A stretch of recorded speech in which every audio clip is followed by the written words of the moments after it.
All right, all right. Welcome back to the Military Retirement Podcast. John, how we doing, man? It's been quite a roller coaster since we last spoke.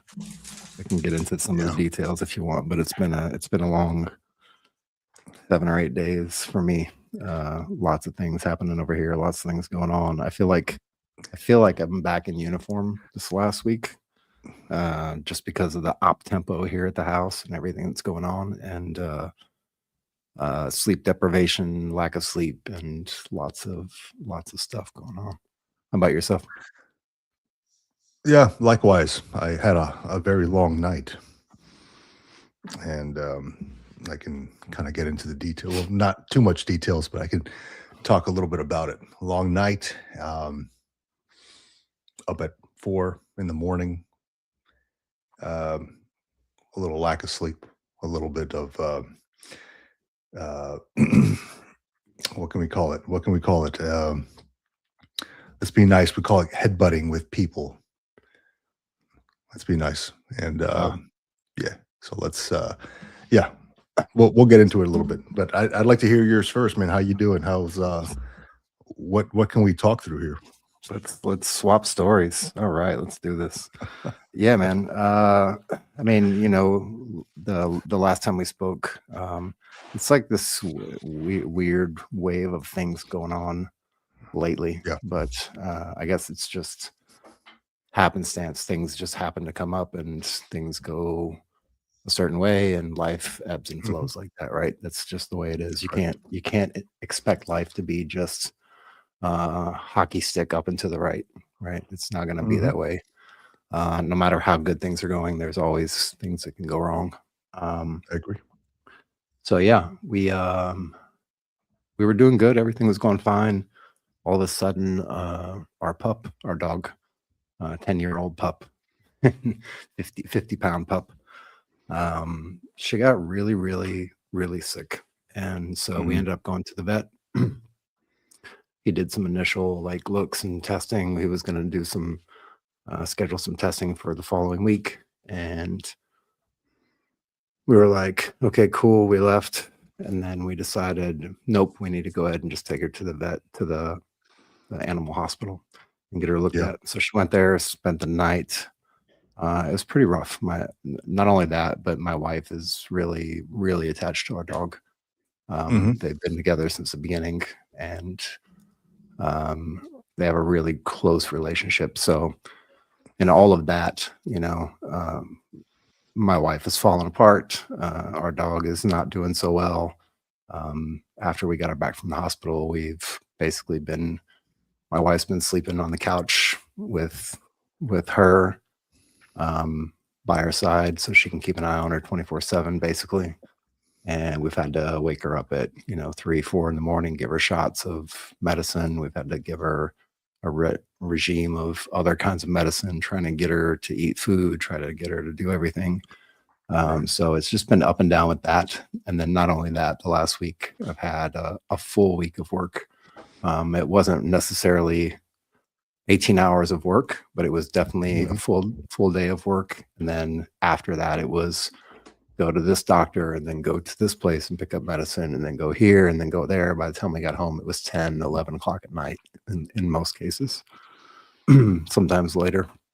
So, and then getting up back again at 6, in the morning to get ready for work and stuff like that. So it's just been a lot of stuff happening, and I've had to test my mettle, as far as my patience, as far as keeping things together, just focusing on the mission, which is basically taking care of our dog, and also taking care of everything else that I can while my wife is basically um, nursing our dog and taking care of her, and I'm doing everything else. Like even today, we had family dinner or family lunch, which we usually do on Yeah. Sundays.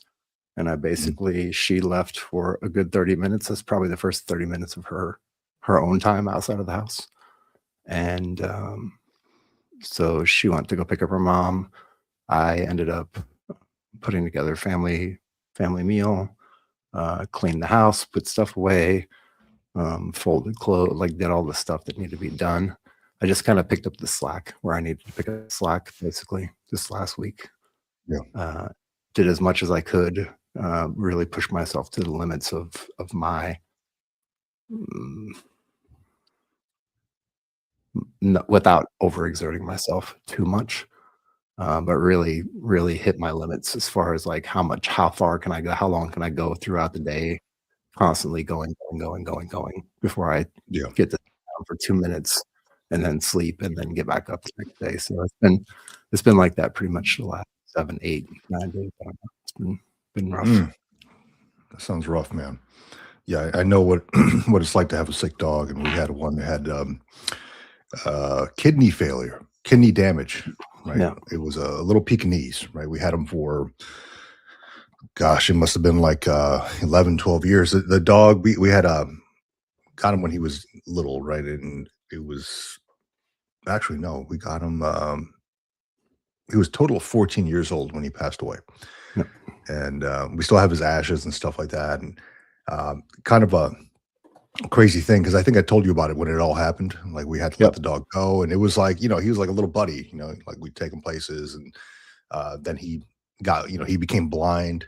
He actually, if you think about it, this guy would have rated like some SMCs if he was a disabled veteran. He had like Right. messed up limbs.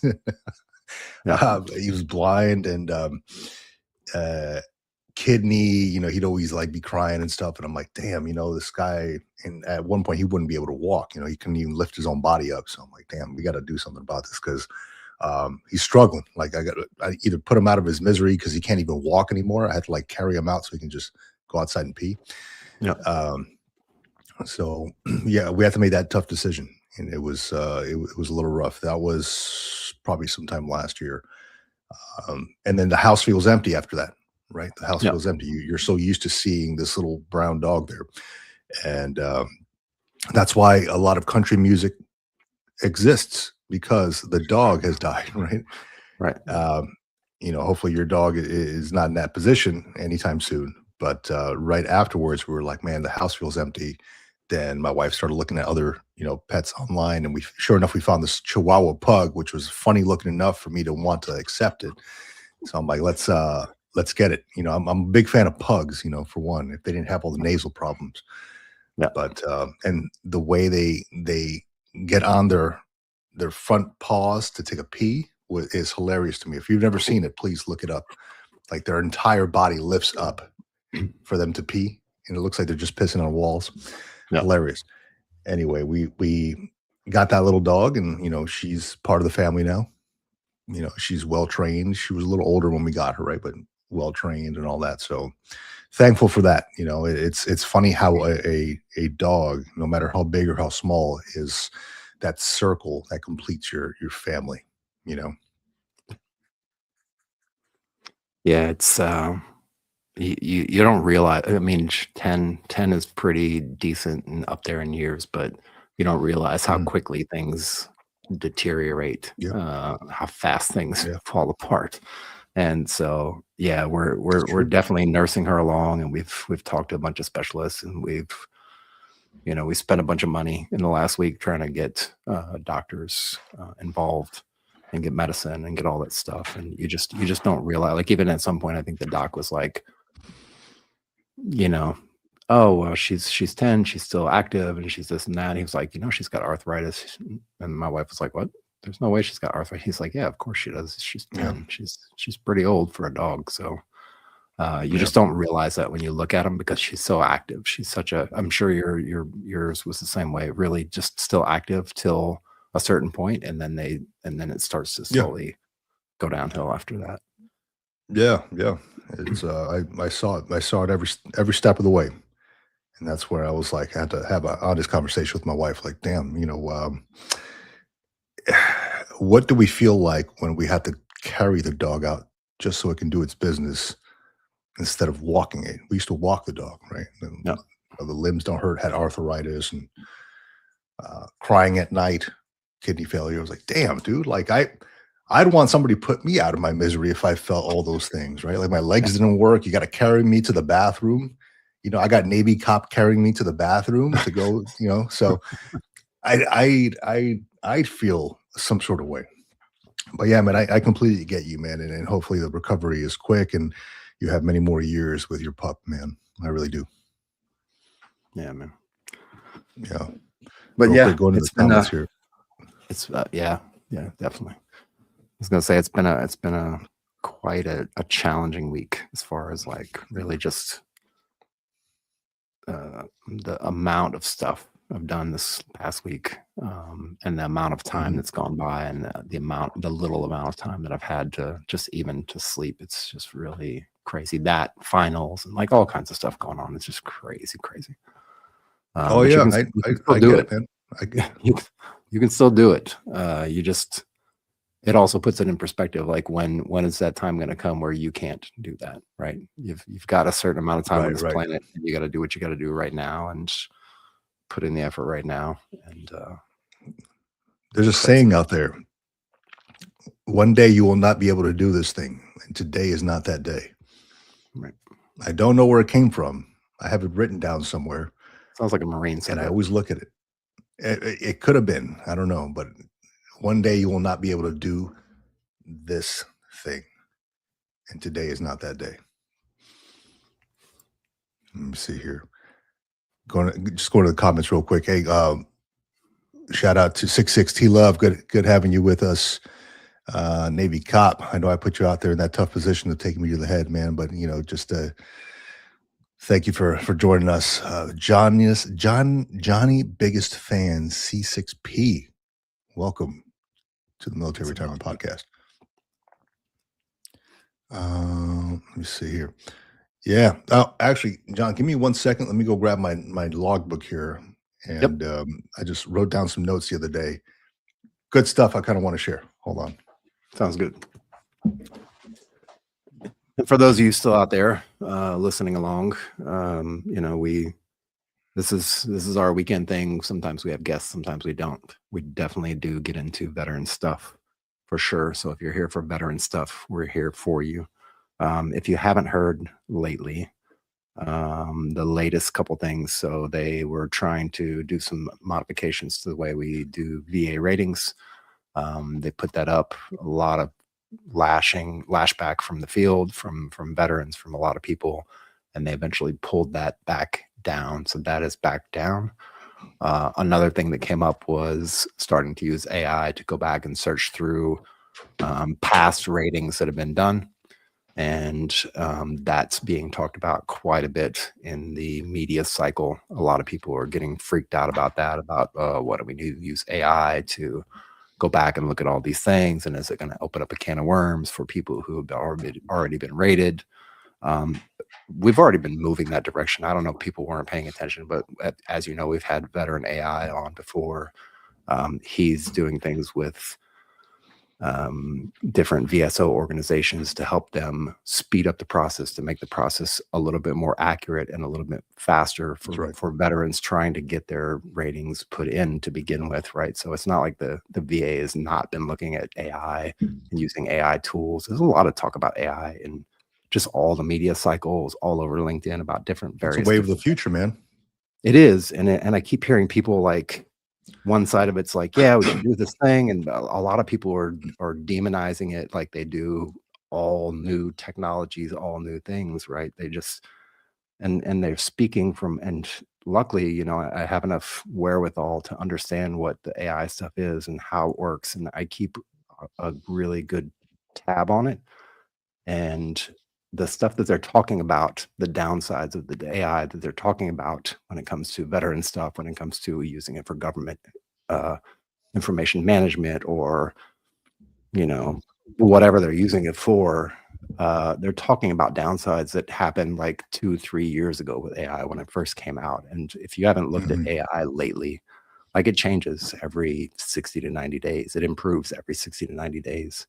And if you don't It does. believe that, Yeah. like, you haven't touched Chat GPT in a while, just turn it back on and look at the 5.4 update and see how much better it is now than it was 2 months ago. Like, it's literally changing every 2 to 3 months. And so if you're not staying up to date on that, but then you're commenting and speaking from a place of authority, saying things about how AI is this and AI is that, and it's not going to be able to do this, it's not going to be able to do that. Like, you should really really understand what AI is first before you start speaking. And a lot of people are out there just speaking about the way AI was 2 years ago, 3 years ago. It's sad, but a lot of people are pushing back on those people, so that's good. Yeah, it is AI is very kind much of advanced, and if you haven't done this before, it's pretty eye opening. Open yeah, up your Chat GPT if you have it on your phone and have a conversation with it. Like I have conversations with it in Spanish, yeah, like a and vocal I'm like, hey, conversation. yeah, vocal conversations, and it is very accurate. It's scary accurate to the point where I'm like, this no, this can't be real. But yeah, you ask it for, what would I do in these situations? You could ask it about your VA disabilities. Not now, I wouldn't take it like I wouldn't submit what it gives me. I'd have like a second set of eyes Yeah, because you don't know all the time what it's going to give you. But it is interesting how far it's come versus what it was last year. I think you're completely right about that. yeah. Even with things like, taxes, like tax season's coming around the corner. If you haven't paid attention, tax season's coming soon. April 15th is the cutoff. All of the 1099 forms and all that stuff for retirees, all the W-2s for active duty and other folks is already up on my pay DFAS. If you're interested in that, you're still looking for it, it's out there. But there's a lot of other little forms that you might have, like if you have investment accounts somewhere, or if you have like a savings account, or if you're investing in crypto, or if you're doing other things. I ran across one in my putting together my taxes where it said, "Hey, you live overseas and you have a foreign bank account," which I do because I had to be able to buy this house. That's the only way I could buy the house was have a foreign bank account. It says, "Yeah, so you need to file this XYZ form. It's called the FBAR or something like that, FBAR. And then if there's any time in the period when you open that account till now that the account held over $10,000, then you have to report Mhm. that. Even if you put the money in there as like an escrow to be able to push it in, which I did, push the money in to push the money back out for escrow payment for the down payment on the house, the taxes, the whatever it was. I have to report that, and it's not part of the IRS where it's doing calculations on it and saying, okay, well, you paid this money or you put this money here. It's basically you Yeah. just got to have that form and report it to the U.S. government that you have that account, a foreign account, Mhm. or a foreign investment or anything like that. You got to actually report that to the IRS. Otherwise, they can come back and get your butt. So, yeah, but I learned that through ChatGPT. Yeah. Keep receipts and keep receipts. There's a dude I saw on ChatGPT that sold his house without a realtor in Florida. He did Nice. all the research through ChatGPT, bypassing any realtor, and he only had to get like an attorney and a notary, I think. Yep. Um, it's getting to the point where it's going to start taking over some. I mean, that's one of the biggest ones I've seen. Like once this guy did it, I immediately started looking at it like, if I ever wanted to sell my house here, what would I do? Chat GPT. And sure enough, it gives you like steps and how to get it on the MLS and all that stuff. You can ask it all these things because Yep. normally you have to go through a realtor to get your stuff on the MLS, as far as I know. I mean, I'm no Yeah, real because it's estate locked down. expert. Yeah. But man, it's pretty incredible. And it's coming after realtors.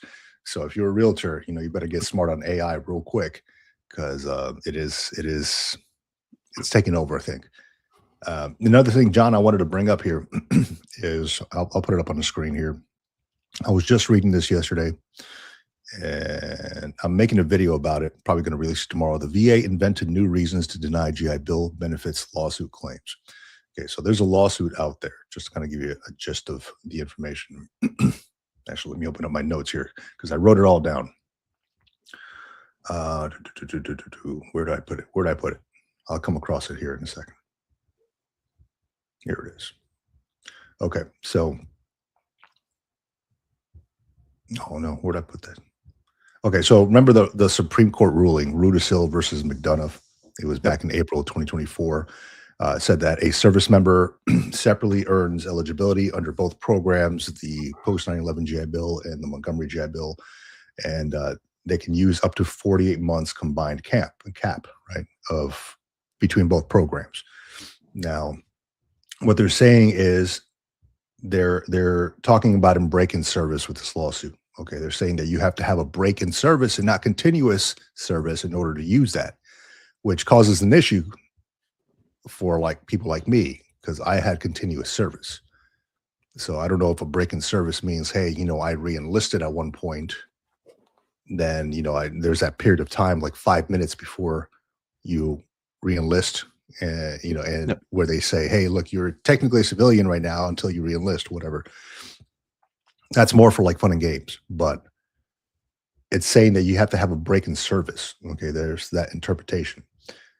So it really limits on who could use that ruling. So there's a lot of pushback saying from folks who had continuous service through that time saying, hey, look, we actually rate this. Why are you changing the rules now?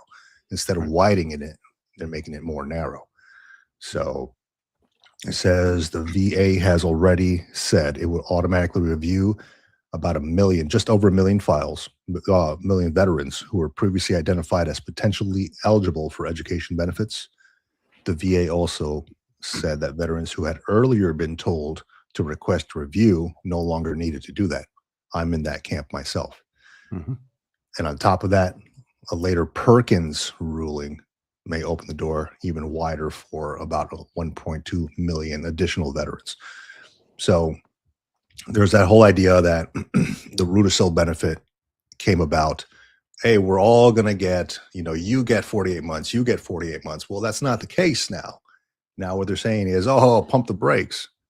You only get it if you had a break in service, which Right. this Rudisill guy did. He had, breaks in his service, and then he decided to go in, become a chaplain. They wouldn't cover the amount. So, that all came about for folks who rated it, who thought they rated and had continuous service. That might cause an issue. The problem here is they keep changing this up. Yeah. Right? They keep like, hey, look, now you can't use it because of this. Now you can't use it because of that. It's like you almost have to become a part-time attorney just to be able to use your freaking own benefits, right? You almost have to like refer to an attorney to explain this shit to you, Yep. Which is an issue. We shouldn't have to. Any veteran, top to bottom, should not have to do that. They should just know what they rate right up front. It's like they're changing the game, the whole bait and switch thing. Yeah, I got a problem. Yeah. And oh, by the way, those 1 million records that they're going to review, they're not going to review them with humans. They're going to use AI to review those. I can guarantee you that. I can guarantee you that. That's a lot. That's a lot. So, yeah, they're not going to employ 1 million folks to do these things or whatever. No. Yeah. So that was a big one that came down. I didn't like it. That's on Task and Purpose. I'm going to be making a whole video on it probably tomorrow, but just to kind of give folks the gist of it, there is a lawsuit out there. I read it on Task and Purpose that the VA may be reading the rules too narrowly, and this process, a lot of veterans are going to be affected with this. So, yeah. And if you want, I'll I'll give you the source here. I was just reading the commentary, and I would like to, John. I mean, you know this, and anybody out there. When I give out information, I'm not just talking out of my ass. There is a source behind everything, every piece of information that I give. So if you would like the correct info, as I just mentioned it, there is your source. Please feel free to click and use your own optics and read it.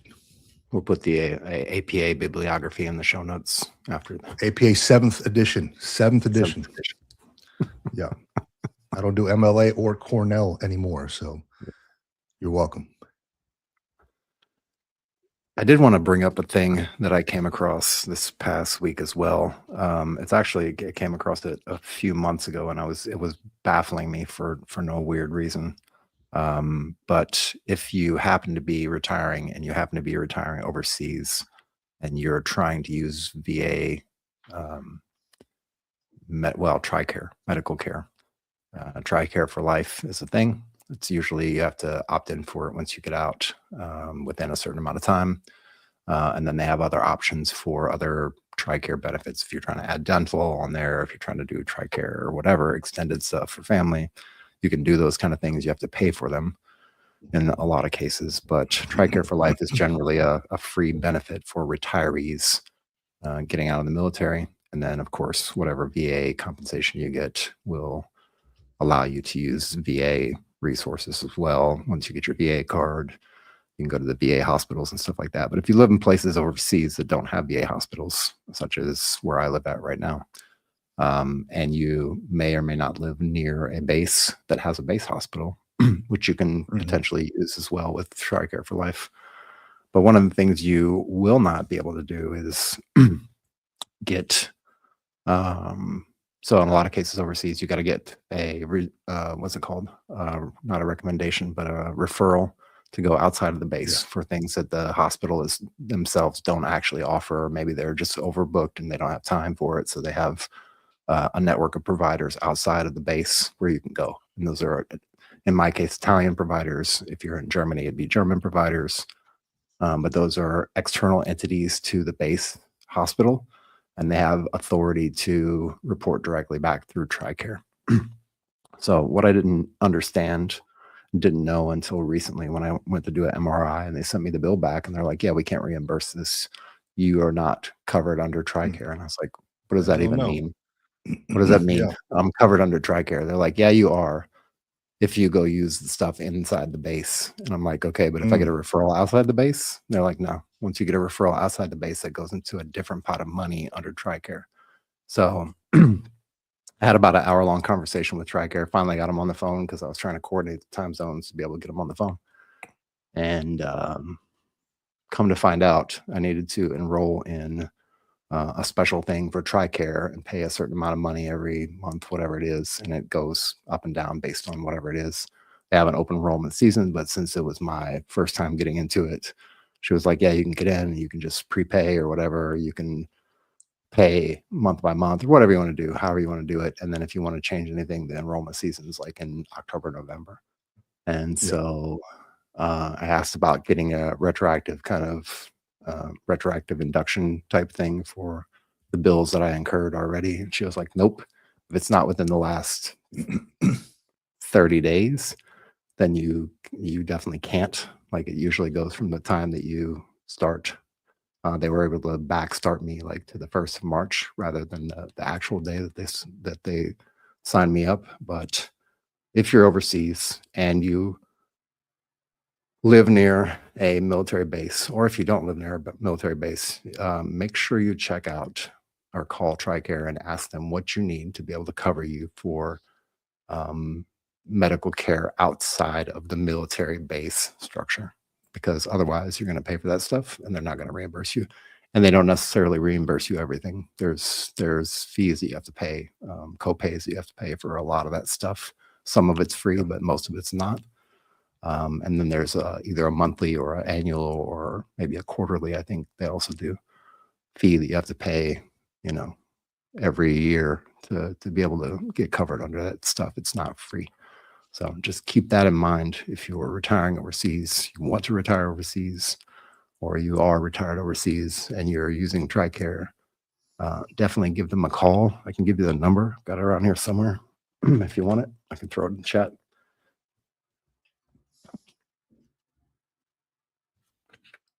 So what I'm doing here is looking for this person on the chat mentioned statement from Kasperowitz claimed that the tool is forward-looking only, meaning that the VA, the claims, the re-DBQ thing, and will not be used to revisit previously finalized and processed DBQs. This is from the VA. So I'm looking for it. Please, if you have the source, provide it, because I'm looking for it and having some trouble finding it. What I did read was on Stars and Stripes, and specifically, it says the plan is to use the tool to reanalyze DBQs dating to 2010 and flag claims with potential problems. The tool will use artificial intelligence to look for signs that medical evidence was exaggerated or invented. So standing by for your source, dog. Okay. Let's see here. What else we got on here? Will there be a TRICARE clinic in Kuwait soon? I don't think so. Good Will question. there be one in Iran soon? I don't know. I don't know. I know lately I've seen a ton of folks from Yeah. from the Middle East region getting evacuated out from certain places. And I've seen a ton, talked to a Mhm. ton. Thankfully, they're in good health. Thankfully, they're on their way to somewhere. They're kind of in that holding pattern, that hurry up and wait. Like, yeah, we got to get you here, but we don't know where here actually is. So, in the meantime, you'll stay here. So, Yeah. Yeah. but yeah, been talking to a lot. Yeah. So I'll tell you what, John, real quick, just shifting over to some reading stuff. I finished this one here. Notes on Being a Man. Very good, Yep. very good book. Down to like the last chapter, like the conclusion and all that stuff, right? So it's very good. I should be finished with it today. Very good stuff on something that I'm very much into is learning about how to raise good young men and women, right? I have a daughter, I have two sons, learning how to raise them, and very good read. I recommend it. You can pick it up from the library, whatever, buy it, whatever it is. But this guy kind of goes through different levels of, he grew up in money, then he lost a lot of money when he got older, and kind of raising his kids, and how they talk back to him, and he's trying to figure things out with them, how his dad raised him, etc., how the dad's dad, his grandfather, um, there was a lack of raising for that matter. So just kind of going through everything. Very interesting read, very good. Kind of started leading me down this hole of um, raising young men. My daughter is already a young lady, right? She's in her 20s. So my boys are the ones that I'm looking at, because they're the ones that have the most influence right now, as far as high school, as far as middle school. So then I do a lot of writing, as we talked about. So I started writing a whole lot about this topic, about things I'm noticing, and people that they're hanging out with, and outside influences that I cannot control while he's at school, while he's out with his friends. He could be doing something, right? So then I went to the bookstore. It was like one of those library bookstores, and I never heard of this author before. And I picked up this one book, The Way of Men. I don't know if you ever heard of it. And then once I started reading about the author, I'm like, I don't know if this guy's a little sketchy, right? This guy is one of those toxic masculinity type of dudes, right? And I picked it up without even. I normally don't like to go on Amazon to see what the ratings are or anything like that, because that will skew my view on whether or not I want to get it, and I want to have like a blindly get it and see if I like it legitimately. But I mean, I've started. It's not that bad. I'm in the first chapter. I'm like, okay, it's not too bad. This guy is a very much what you consider a toxic masculinity type of person. But I don't know. I don't see it that way. But I'm interested in all aspects. Like we talked about, if you just limit yourself to one way of thinking, one perspective, then you never grow. You never learn about the world, about people. So recommend the other one. Not sure if I recommend this one yet. I will let you know. It's a short read. I will let you know. If you pick up the book and you say, all right, all right, all right, then you know it's the book for you, right? Is that right? Yeah, as long as it's been featured on Ryan Holiday's walkthrough with McConaughey. So yeah, No, that's good. been going on, and I've been watching. I don't know if you've seen this podcast, dude. I've been really into it because I'm just interested in a lot of stuff this dude talks about, and call it nerdy, call it whatever you want. But he delves into different topics. The one I was looking at was adolescent behavior. Another one we were talking about was the real effects of war, and it's Neil deGrasse Tyson, right? Yep. It's Star Talk, freaking phenomenal podcast. The dude is a forward thinker. I love hearing him talk and think, and I don't like hearing him talk, right? He talks about his thoughts. One thing that stood out was on graduation day, throwing your hat in the air to celebrate. You don't have to learn anymore. And I was like, why are we celebrating that? And then he had to talk about with another expert about how social media is affecting youth, how uh, now he didn't talk about this directly, but I was doing my own research about how little people read now in school. It's kind of scary, weird. Like you will it's hard to find anybody right now in school who has read a book, a book itself, so that's more so on the parents than it is on the teachers. The teachers can only do so much once the kids are home. That's on the parents. So it's a little scary, but how little they mentioned this generation, the newest generation now. I think what is it, Z? Every generation has done better than the previous generation. This generation is the only one that has not done better than the previous one so far, statistically speaking. So I'm curious about that because I have kids within that generation, and I'm not trying to make them be a statistic. I'm trying my best to pay everything forward that I've learned to them. They may not like it because it's all done like in a Marine Corps military manner. Like, we're going to do field day. And they're like, oh, we're gonna field. I love field days. Like field trips. I'm like, no, field day. Like, we're going to clean our room. Like we're going to move everything out of the room. You're going to clean from freaking wall to wall. And then we're going to move everything back in. So we used to call that something else. I can't say it on live ACS move right now. Well, Well, kind of, but I won't say it. Anybody who's been in the Marine Corps knows what you call when you move everything out of the room and then back in there if you've served any time in the last 20 years. yeah, I feel like Yeah.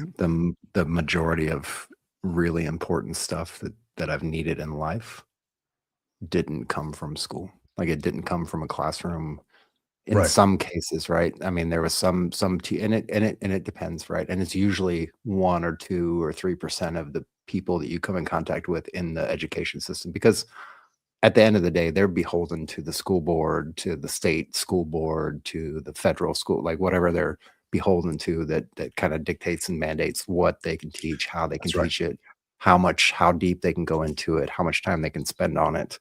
And they've got schedules built off of that, right? There's been a handful of people in the teaching realm that have really impacted me throughout my life in certain things. And a lot of those cases, those were teachers who were also sports coaches, right? That did the dual hat kind of thing. So Yeah. those folks I've learned a lot from, but the majority of stuff that I learned that was really important in life didn't come from a classroom. It came from what my father taught me, what my mother taught me, what my grandparents taught me, what maybe a scout leader taught me, some kind of mentor in some kind of capacity at a job or an apprenticeship or a volunteering. Like, those kind of people have taught me more about the stuff that I need to know for life. So I feel like it's 100% on the parents to get involved, and to get involved not such a way where you're like, oh yeah, you should do your homework. Oh yeah, let me sit down with you and help you do your math. Like, not that kind of involved. Let them do Mhm. that stuff. That's their job anyway. But getting Yeah. involved and teaching them and showing them things that are not part of the curriculum, things that are outside of the curriculum, and things that are probably time tested values, time tested tactics, and time tested ways of doing things. Um, Understanding nature, understanding fire, understanding how different things work, and those kind of things I feel like are the important things, the bigger picture, overarching, like, understanding of the world we live in, versus understanding arithmetic and reading and writing. And if you want your kids to read, like, you read, they'll see you reading. Eventually they'll pick it up. I mean, Yeah. Yeah. probably, if they see that you enjoy it. And you can recommend books to them, right? Or you can show them. It's one thing I did with my kids, where when I was traveling back and forth, having them visit, was they would come to me with a problem, or they would say something that was bothering them, and I'd be like, I'm just going to go to the bookshelf and I'm going to pick a random book and I'm going to turn to a random page and we're going to see what the answer is. And every single time there was a book that I would pick up off the shelf, I'd open it to a random page and I would just read that page and they would be like, huh, okay, cool. Now I know what to do. Sick. Yeah. You know what I like sharing with the kids is the survival books. Yep. What would you do in this situation? Like outrun a bear, or, how to tie different knots, ball knots, and, whatever kind of knots you want. Right. So those are pretty cool. They seem interested in that, especially if you're out camping and you get to implement those things. That's one thing. That's another thing. That's a great way to raise the kids, is get them off the freaking screens, man. I was like, I had to put this shit down the other day because I'm just scrolling on there, and I don't normally go on X, Twitter, right? And then I started reading stuff on Twitter, and I'm like, damn, I just kept scrolling because shit was just making sense to me. And then I freaking threw my phone on the couch. I'm like, get this shit off my face, just like I had to take a break from it because it will definitely suck you in.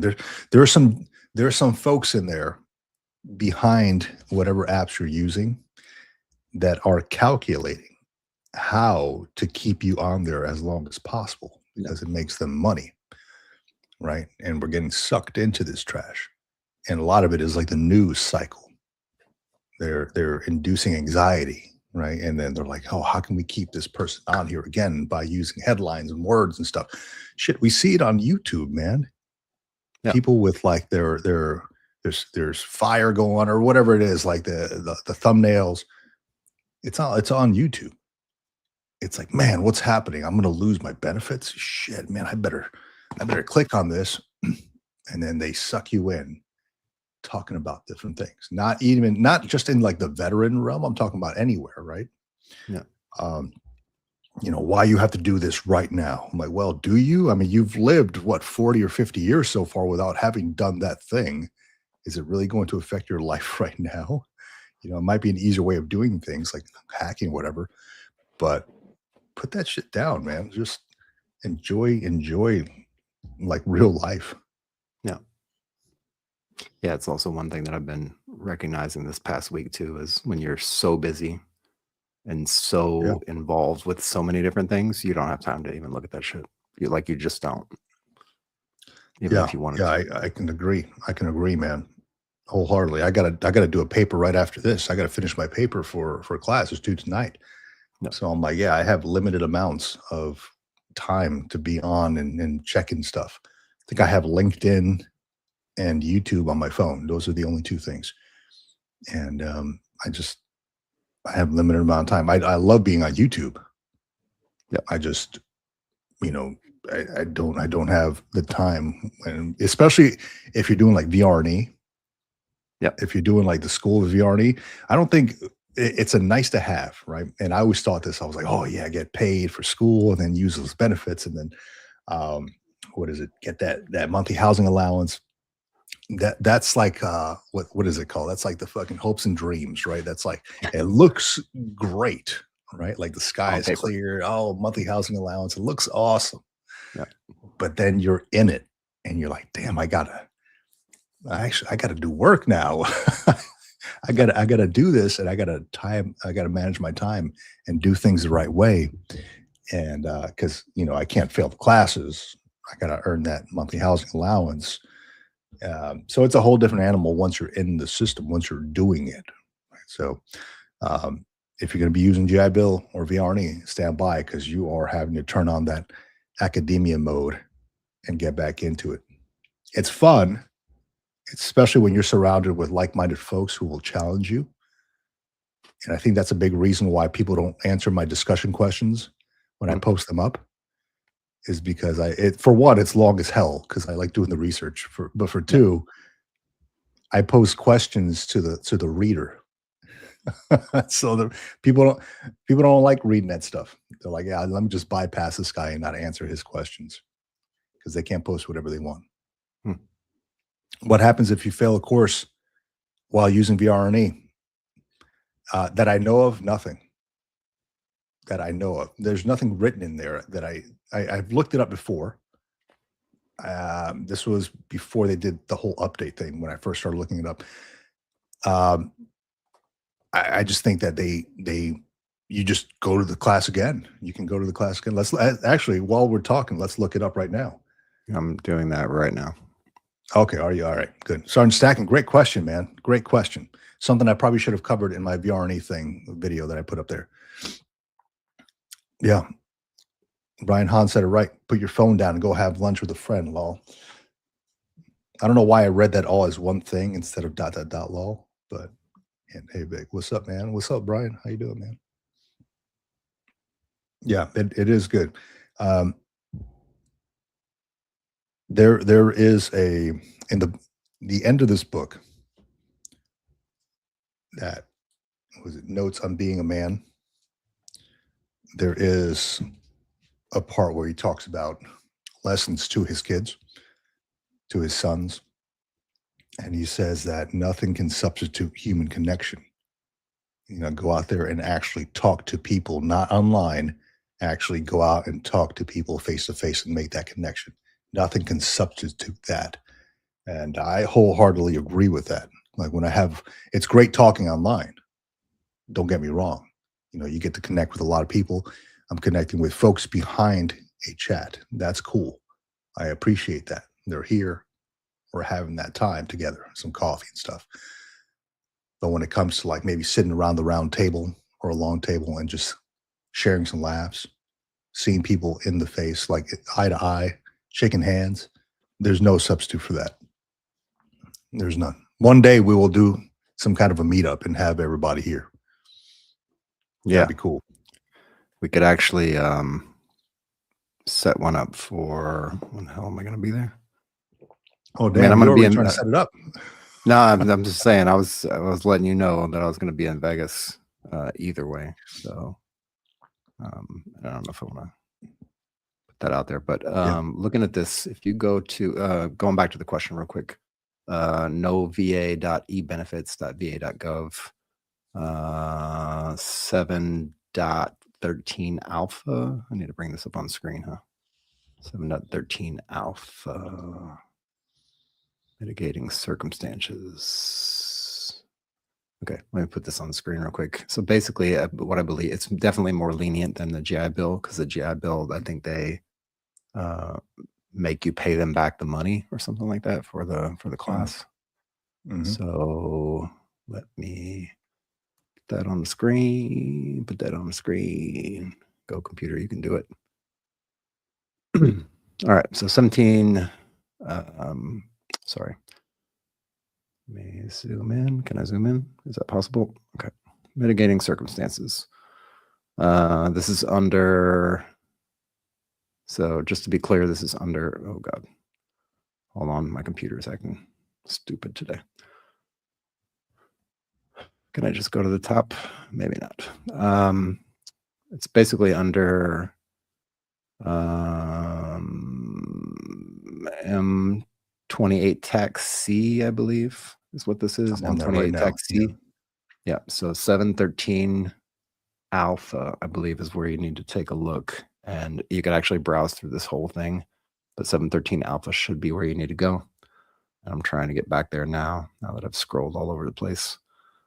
That should give you the information that you need. But basically, they're pretty a lot more lenient than the GI Bill, because I think the GI Bill makes you repay the stuff back. I think what you have to do is immediately contact your VRC, which is your veteran readiness counselor, and talk with them. And then you guys will come up with a plan to either retake the class or readjust. And also, depending on if it was like a medical thing that happened, why you had to drop the class. If you can drop the class, by all means, drop the class first. If you can't, and you push through the class, even though you've got some mitigating circumstances, then you just need to let your VRC know, and then they'll set up a way to help you through that. So this mitigating circumstances or conditions beyond claimant's control, which prevent continuous pursuit of his or her own training program. When a claimant reduces his or her training rate or withdraws completely from training, VRC or VRS must assist the claimant to resolve difficulties and avoid overpayments to the program. Interruption, VRC, VRS must determine whether mitigating circumstances exist when a claimant reduces withdrawals completely from the training. And then it goes into some of the details about developing evidence for mitigating circumstances, 38 CFR 21.4136. And then the deadline for submission of mitigating circumstances changed October 1st, 2020. So yeah, just go, I'll throw the link in the chat, but you can just go on there and look through there, and that should give you the answer you're looking for. But I believe it's basically comes down to contact your VRC and let them know what's going on, and then they will see about assisting you the best way they can. VR&E folks, the counselors and the service reps there are really, really, really good at what they do. And in most of the cases that I've experienced, at least, and I think Vic, you've experienced a mixed bag of things, but generally they're there to help you, especially once you're already enrolled in the program, and they will do everything that they can to take care of what you need to get taken care of. Yeah. So that's one thing my counselor he mentioned from the beginning, like, hey, look, if you're having any issues with your class, let me know. Let me know ahead of time, because they can adjust. They can help you out. Even when, like, the day before I was in start class, I was like, hey, look, I may not be able to start because I had this, and I was like, or I'm sorry, it was the day of class, and he's like, oh, just let me know. Like, we can adjust.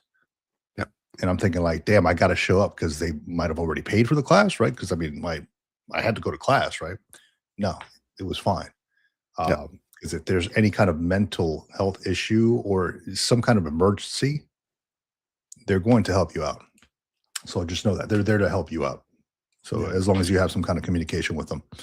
Yeah, especially if it's related to your VA ratings in any way, shape, or form. And like me, I had to take a month or two off, and I let my VRC know. I was like, look, I got to take a break for a minute. I got a bunch of stuff going on in life. And he was like, yeah, cool. Just take a step back. It's not a big deal. You've got 4 years to complete this. You got plenty of time. So just take the time you need. You won't be getting the money for the subsistence allowance and all that stuff. But whenever you're ready to jump back into school, just let me know. And then we'll get the paperwork started and get you back in class. So easy peasy. I like that. They don't exacerbate the anxiety of potentially failing a class. Because I mean, if you might take a class that like really sucks and like you don't know much about it. I've taken classes like that, and it's like, damn, did I sign up for the right thing?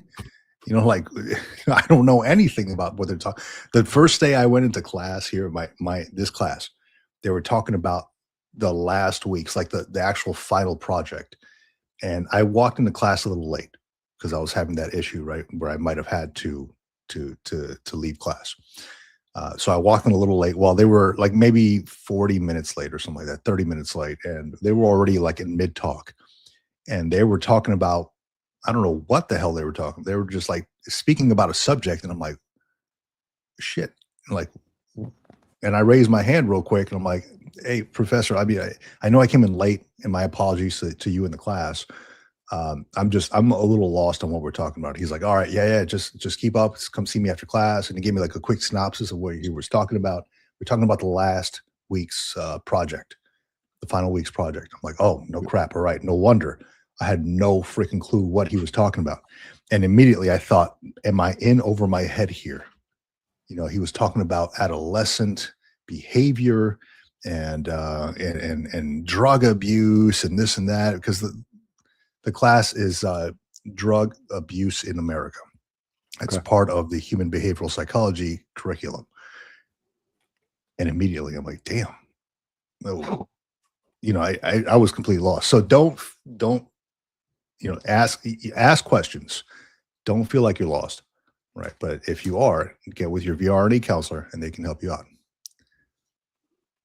That's what they're there for. Good stuff. Comments. Nope.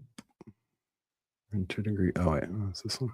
Oh yeah. Sergeant stacking, or 2 degrees of the GI Bill, 1 in forensics and the other in electronic engineering. Both got 3.87 GPA and higher.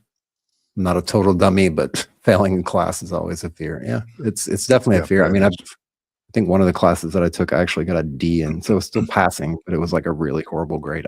I wasn't fully understanding the rubric for the material and the work that I was doing. I wasn't fully grasping the rubric. And for that reason, that and procrastination and being a lazy bastard in a lot of cases. Yeah. So, hey, I will say this though, as as they are coming out with all these different things on specifically like cutting that or implementing new language into this whole Rudisill Act, with the break-in service. If you haven't already done so, sign up for your VRNE. Use that benefit. It's too good of a benefit not to use it. If you have been denied, appeal that thing or re-sign up again. Again, it's too good of a benefit to let it pass by. And I have to believe, and this, again, it's not written anywhere. This is just the warm and fuzzy, or not the warm and fuzzy, but the gut feeling that I'm getting is that it's going to go away. They're going to look at different services like, hey, where are we paying veterans and what are we paying them with? They're going to look at that at some point in time. So utilize it now.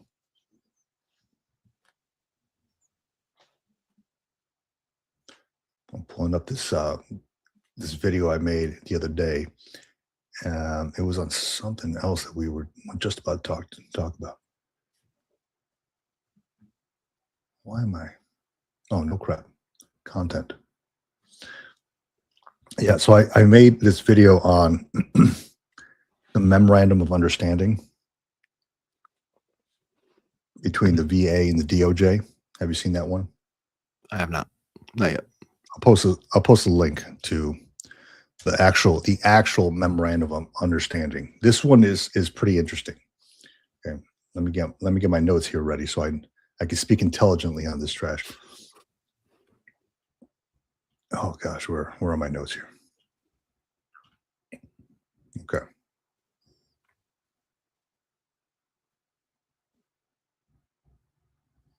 It's coming.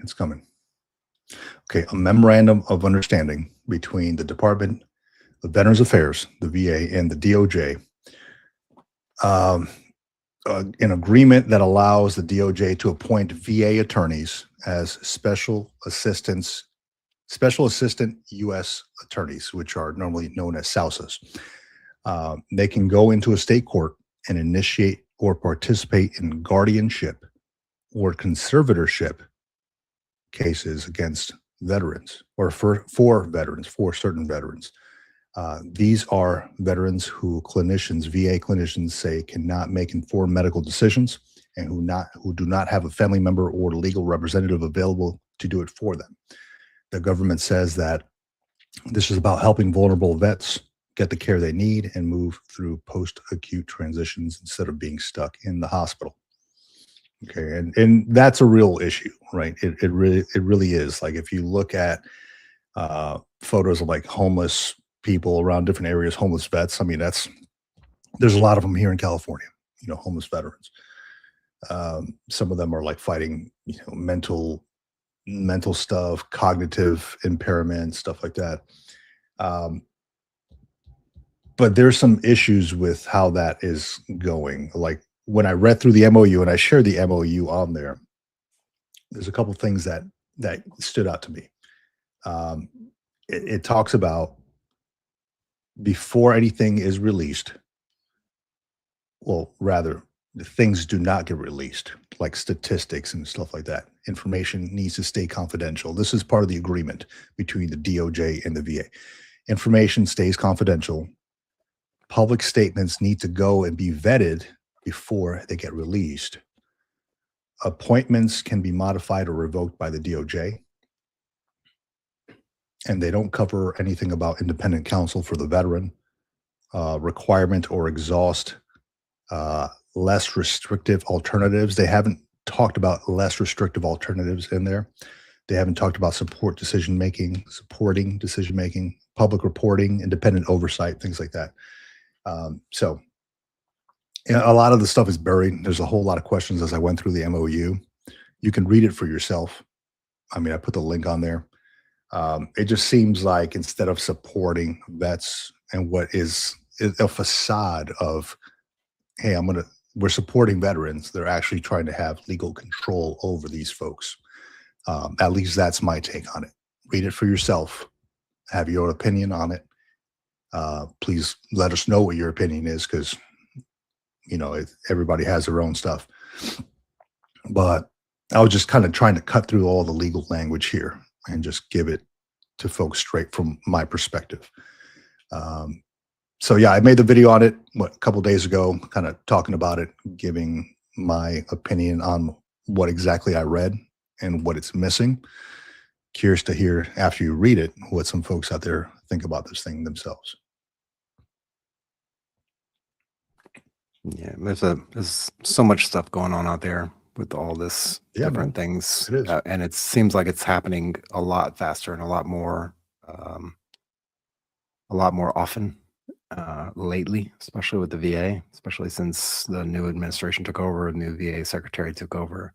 A lot of things are moving really, really fast. I've noticed also recently that the Department of War secretary has been putting out some content on different social media channels, and it's like night and day versus what the VA is too. The VA, ever since the VA secretary took over for this term, has been night and day from what we've seen in the past, like up to this point. It's been their social media, and they have a podcast that they do, but they also have different clips and stuff like that they put out.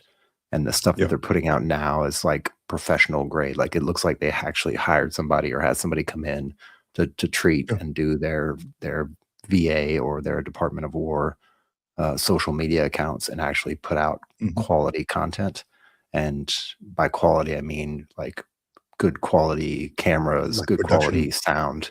Yeah, it's not like you hear the guy speaking and the microphone's off in the corner and you can hear all the background noise in the back, and the camera angle is wrong and the camera's moving around like it's really professionally put together. Yeah. They're doing that for a reason, because they understand.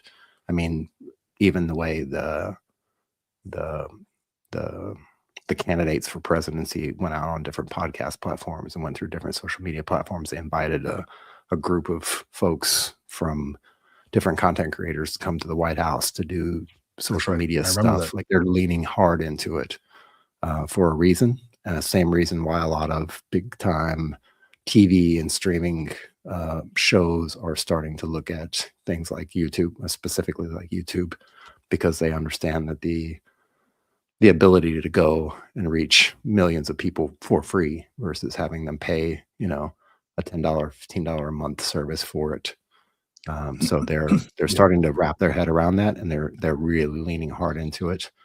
And it's good for us, for veterans, for military service members, for families, to be able to see them actually leaning in towards regular people, what regular people ingest as social media content or doom scrolling or whatever you want to call it.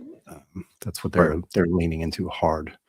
And so you will see more and more and more of these things start to come to light that wouldn't normally come to light in the past. And I think it's great that we get a better bird's eye view of it versus it just going under the table and then getting shoved into a corner and not getting talked about.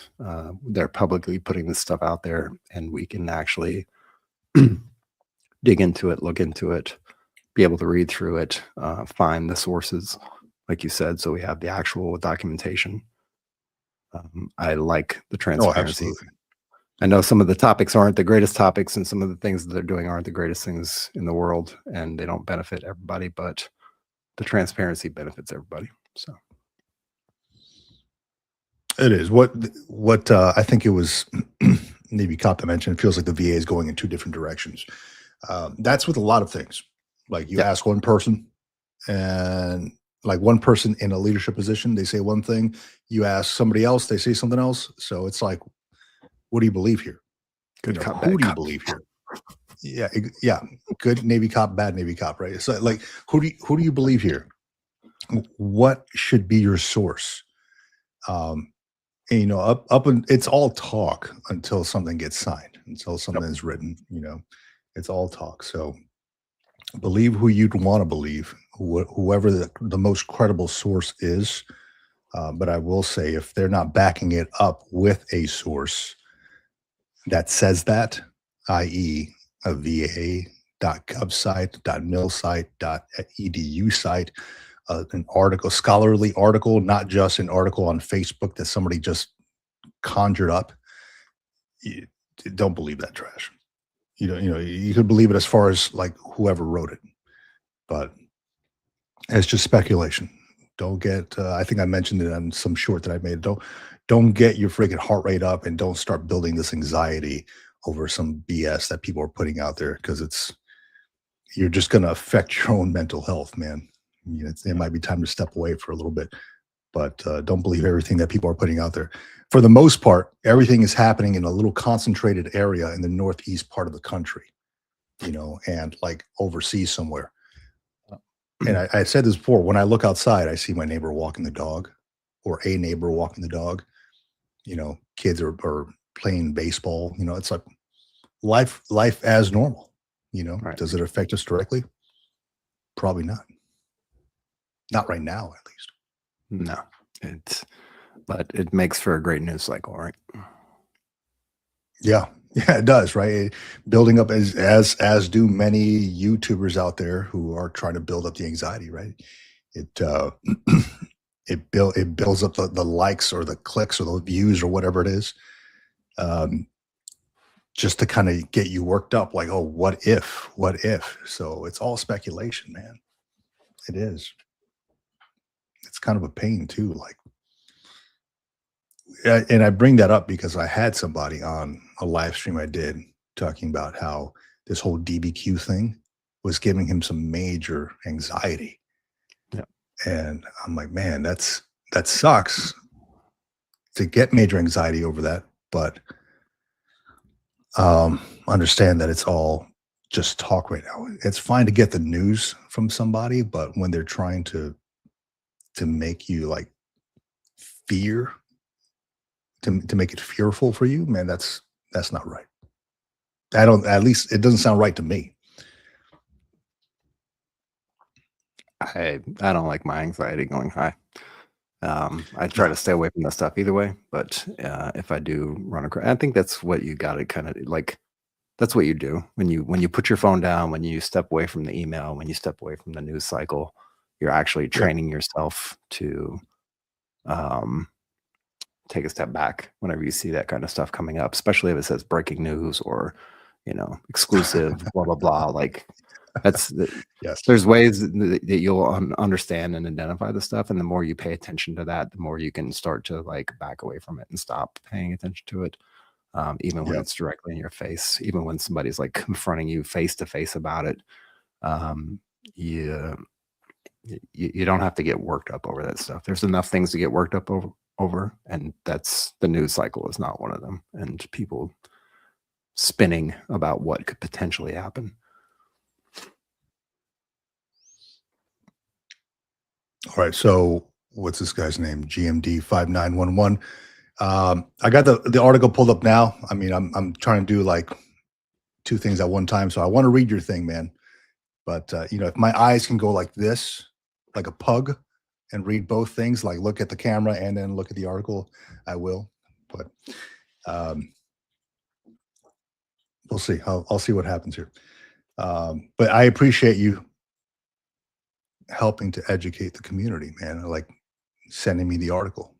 Yeah. Thank you for that. Thank you for that.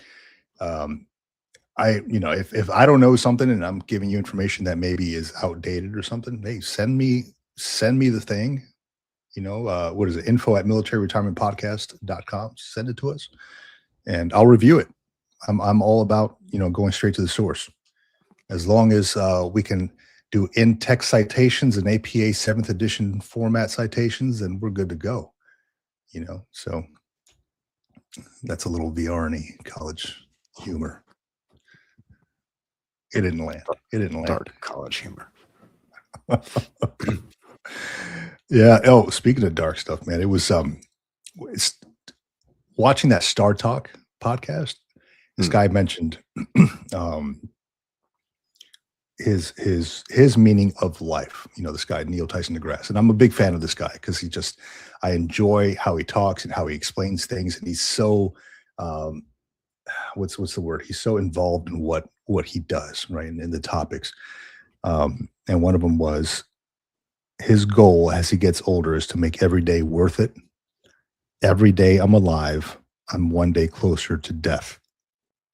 And I'm like, okay, well, yeah, that's true. It makes sense. So what are you doing? Are you just sitting at home? Are you like making every day worth it? And it made me take a step back and think about it. Like, as I'm watching this right now, what am I doing? You know, I think I made myself a ham and cheese sandwich, and I'm sitting there on the couch watching this as he's talking, and then afterwards I'm like, okay, well, let me go outside real quick, and then let me go in the garage and like fix my garage or something. Like, let me do something that makes my day worth it instead of just lounging around on whatever day. Don't get me wrong, lounging around is okay, but you know, me personally, I felt like I had to give some meaning to my day. Totally recommend that podcast, man. You've seen it before, right? He's got a YouTube channel, all that. I just watched an episode of his Star Talk stuff this morning, talking about I think you mentioned it, war and like the effects of war and how wars are started and why everything happens. He takes it from the time that, you know, you have like a rock, fisticuffs, right? From the time like fist, you know, hand-to-hand combat to, you know, and then you have a bow and arrow, then you have a musket, and then you have automatic machine guns, and then it moves up to, you know, these big guns on the boats, you know, on the ships, and then you know, these bombs, and then the atom bomb, and then nuclear, and they dissects the fission and all that. It's very interesting the way he takes it.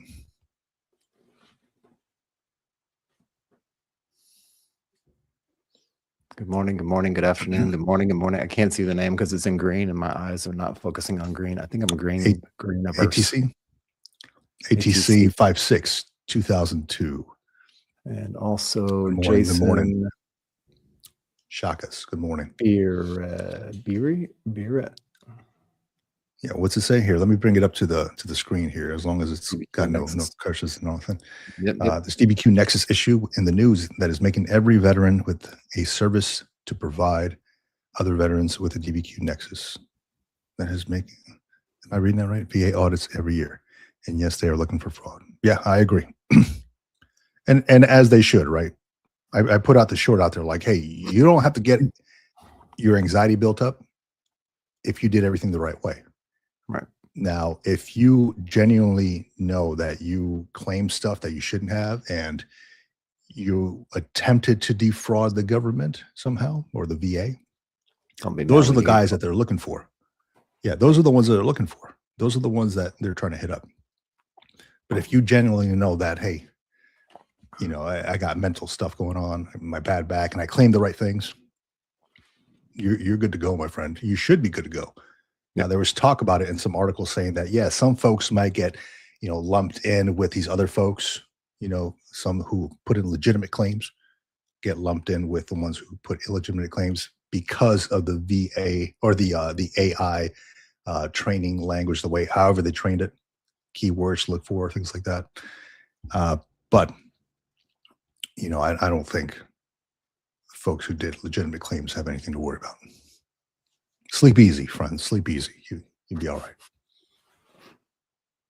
As long as you put a legit claim in. If you didn't, you know, don't and it might not even be on you. It might be on the VSO that put in or did, you know, got the DBQ put together or whatever. However it worked out. Like if it's a DBQ from a questionable source and it happens to fall under that search term, it might not even be your fault. It might just be poor choice of DBQ provider or poor choice of VSO. in that case. But don't worry. Yeah. It'll be fine. You'd be all right. You'd be all right. That's in our inbox. Dude, I'm trying to, man. I got my pug eyes, one going this way, one going that way. I promise. I got my left brain reading the article. I got my right over there brain breathing hard. GMD's freaking fucking turned into the Hulk over here behind the screen. I'm about to. I hope you send it to the email. I got it here. I got it open here, man. Yeah. VA responds to worries about new focus on telltale signs of fraud. While let me take a look at it real quick, and then while we look at the comments here, look at adding that forbearance claims benefits will be reduced or denied because of this. Okay, so the subtitle here says VA officials said it will look for patterns that identify fraud, adding that no veterans claims or benefits will be reduced or denied because of this effort. Let's see here. So GMD, I will say that we were not talking about it incorrectly. We're talking about potentially outdated stuff from the 9th versus what was published on the 13th. So let me share this here. That is my argument there. Let me see. Department of VA officials say that they're developing a tool to scan documents veterans submit to prove that they qualify for disability compensation for telltale signs of fraud. What does telltale signs mean? It is in parentheses. I'm curious. The system, which is not yet active, but may be rolled out sometime in 2026, will review disability benefit questionnaires or DBQs and comes amid a broader effect to crack down on booming industry of private companies that some advocates call claim sharks. The companies pitch themselves to veterans as experts in filing paperwork and scheduling medical exams. The bolster claims, yes, we know what a claim shark is. For CIS letters, okay, gotcha. I'm trying to see on here. 2023, the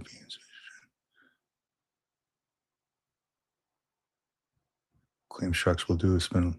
Do I think it's a bad idea? Quite honestly, I think it might show that the prevalence of this issue with the DBQ fraud. What claim sharks will do is that spend a lot of money on social media advertisements to screw up Google's algorithm so that when a veteran types, I need a veteran advocate, they'll be the first one that pops up. Okay, gotcha. Okay, VA spokesperson Peter Kasperowitz said in a statement to Task and Purpose that the new system is not an AI tool, and it will identify patterns that may help VA identify when organized fraud rings are posing as legitimate medical providers and preying on veterans. For example, by excessively charging them, adding that it will not charge how the VA decides claims. No veteran claims or benefits will be reduced or denied because of this effort, Kasperowitz said. Okay. And also, whenever this stuff started popping up, like I think it was the DAV was one of them. And in my eyes, the DAV is a good organization. I think you worked with the DAV as well. I did. Your BDD process. So I actually think the DAV is a solid organization. I just don't like the fact that they're pushing back on VA doing due diligence on their own documentation for whatever various reasons, whether it's like, we don't expose people's private information. Like I don't feel like that's what's going to happen. I don't know for sure if that's going to happen or not, but I don't feel like that's the purpose of this. And it sounds like the more and more we look into this, the more and more it sounds like they're trying to figure out and identify and pinpoint what potential organizations are out there doing these kind of scammy things to put in VA claims and maybe go after them, or at least have a foothold to stand on when they actually go back and say, okay, look, if you're filing through XYZ company, we're not going to accept your claim, just point blank, just because of the fact that they're charging you a certain amount of money, that they're doing this, that their business practices are very sketchy, and they're doing sketchy things when they're putting your VA claims in. I think that's what I'm hearing and what I'm listening to and what I'm reading. Yeah. Yeah. And I'll bring this back up here really quick. How do I add this to the stage? I was talking about telltale signs, right? What does that mean? Right. And so they kind of talk about it here. Smith told lawmakers that the VA has determined telltale signs which indicate if a DBQ is potentially fraudulent or has been altered, like required information in the signature block is missing or the examiner's address is over 100 miles from where the veteran lives. But Tangent said the tool flagging for distance could be problematic. With a bunch of the dire understaffing that we have in mental health providers, a lot of mental health companies do telehealth appointments. You have a veteran who has a post-traumatic stress who decides, I want to use an outside provider. I found a great company that can help me. And they start using this provider that might be, let's say San Antonio, Texas, and they live in St. Paul, Minnesota. So I think that's where the 100-mile distance comes into play, right? Mm-hmm. Smith told Congress that the VA's Power BI tool, Power BI, would be ready for use this year and will be able to analyze a little over 100 million or 8 million public-facing DBQs that have been scanned going all the way back to 2010. Okay, so that answers the question definitively for me. If they're using Power BI, that means they're using a tool that's built into their Microsoft stack, that's built into their VA Windows build that they use on their machines at the VA, because we use similar tools and Power BI and stuff like that within organizations and stuff that we use. So that right there tells me, okay, it may be AI assisted, but Power BI is not a AI tool. And it's kind of baked into their office. So they're basically taking a bunch of spreadsheets of information or data and they're pushing it through Power BI and trying to sort and sift through that data based on some query strings in Power BI to be able to give them a chart or some kind of graph that shows them this is this, this is this, this is that. So that for sure means it's not necessarily AI, because AI for me would be using the Gen AI or ChatGPT, like whatever it happens to be, or if they built their own AI tool, that's not an AI tool that they built. That's a Microsoft product. So I did want to jump in here real quick. Cool. Hey, GMD. Since you do work at the VA, if you're interested in coming on the show and chatting with us, I mean, we could probably send you a link right now, but I don't know if we got enough time for all that. But if you are interested in coming and chatting with us on the show, it sounds like you've got a pretty good, solid understanding of what's going on. And I do appreciate the link too, man. Yeah, thank you for that. It really helps clear things up. So good stuff, man. Good on you. Yeah, if you're interested and you want to come and hang out with us on the show, just send us an email at info@militaryretirementpodcast.com and we'll set it up, man. It sounds like you got a lot to say, and we would love to pick your brain and also just chat with you and meet with you. And it's nice to interact with folks, not just in the chat. You work at the VA, but I'm curious what your job is at the VA, because I mean, if you're like the janitor at the VA, and the janitor might know more than everybody else. There you go. I'm not doxing myself with this administration. Yeah, I get that. All good. Yep, all good. Yeah, I mean, you don't have to turn your hang out on our chat, man. Yeah, you don't have to turn on your camera, and you can use those voice masking things to make you sound like Darth Vader. So it's all good. Okay, he's a Raider. Okay, good. Awesome, man. So I'm sure he listens to the what's the other guy, Raider HQ. He's I was just on his live stream yesterday. Good stuff, man. I like Raider. A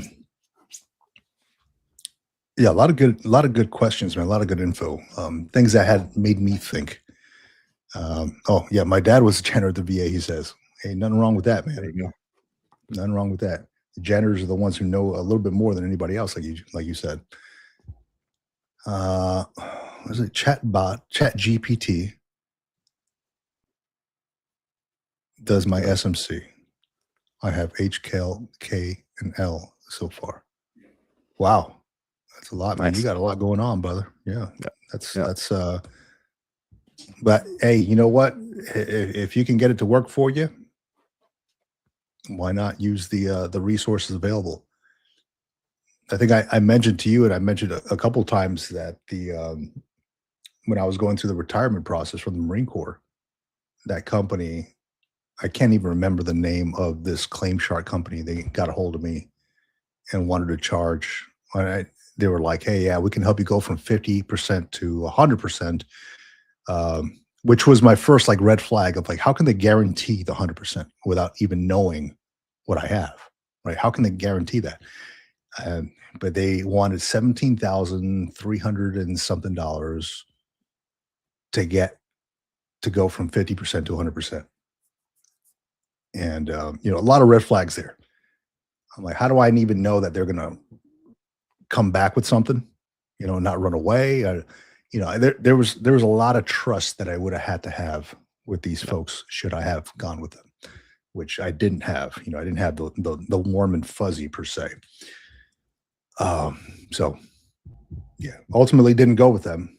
Just, moral of the story or end of the story, conclusion, etc. But Didn't wait, go with there's these more. guys. Yeah.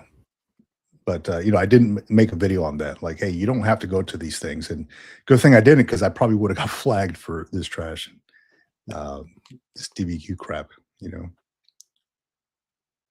Thankfully, I went through the DAV, which is a reputable organization.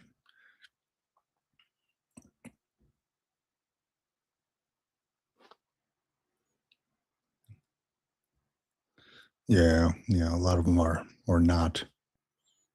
I see that Navy cop, your comment there. Projector. If BDD never use a company, yeah, I agree. Yeah, you don't need one. I did my BDD and went through the DAV. Conveniently, they were located on the base as well.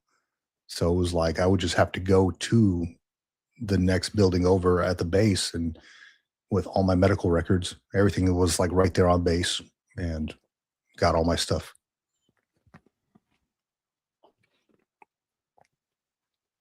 Good stuff, man. I appreciate you. Yeah, man. Yeah. Sorry, man. John, I cut you off, man. What were you saying? No. I'm liking the conversation. We don't need to jump back and forth. I don't think there was anything important I was saying anyway, but just appreciate all the comments, all the suggestions, all the information. We are definitely not out here trying to fearmonger. If not, people are trying to do that. I mean, I guess it's kind of subjective if they are or not. I know there's a lot of good folks out there, and some folks out there put out videos and do stuff on the internet for certain reasons. I know a few that are probably in that camp that do have good intentions. And maybe it just comes across a different way, but we're definitely not out in here trying to fearmonger or raise anxiety. If anything, we're trying to lower anxiety a little bit at a time. And we are definitely trying to get to the bottom line truth of what's going on out there, with VA, with getting out of the military, with BD claims, with VRNE, with all that stuff. That's why we kind of take it upon ourselves to also go down the path directly, right? I wanted to learn about VRNE, so I just applied for it. Vic wanted to know more about VRNE, so he applied for it. We just we test it out, even if it costs us a little bit of money. I've actually reached out to a couple of claims people and did a little bit of payments for things just to see what they give me, just to experiment, to see what they give me back. Not that I'm looking to get a return on it, or I'm going to take their stuff and use it, but I just want to know what it's like on the front lines.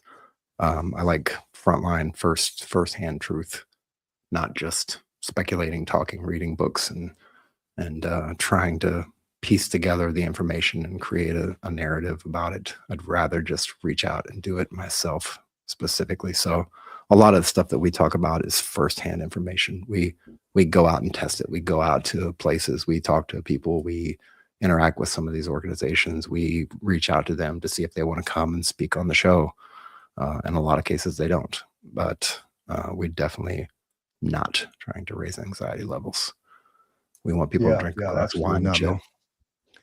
That's it, man. Just don't get that heart freaking palpitation up. You know, and we're not looking for all the likes and stuff like that. You know, if anything, go ahead and click like 3 times. That's what that. Go ahead and subscribe and hit it 3 times, man. We're not looking for it. Just hit it 3 times. You know, you'll be all right. Each one. Let me see here. Going to the comments here real quick. Yeah, if they were to reopen claims, VA would back up forever with hearings. Yeah, I agree with that, man. It would be a very slow process. Banks 8292, welcome to the channel, man. Just started Chapter 31 application. Freaking cool, man. Amazing. Get it going, dog. Get it going. Yeah, that is a very slept on benefit. Definitely use that Chapter 31 or VRNE. Awesome.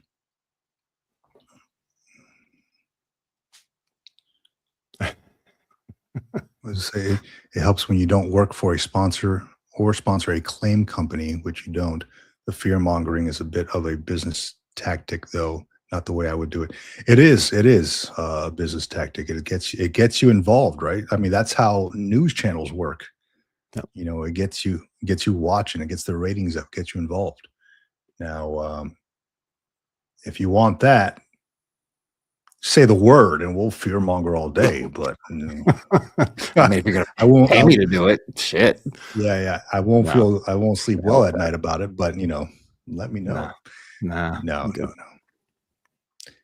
Let me see. With all the fraud, they're finding states, of course. They're trying to squeeze veterans. We all know that. Yes, they are. They're all over. I mean, it's a money game, right? Like, where can we get the money from for other things? You know, and if there's systems or processes in place that are not being or potentially underutilized or underused, they're probably going to look at that as well. So sign up for VRNE, use that benefit.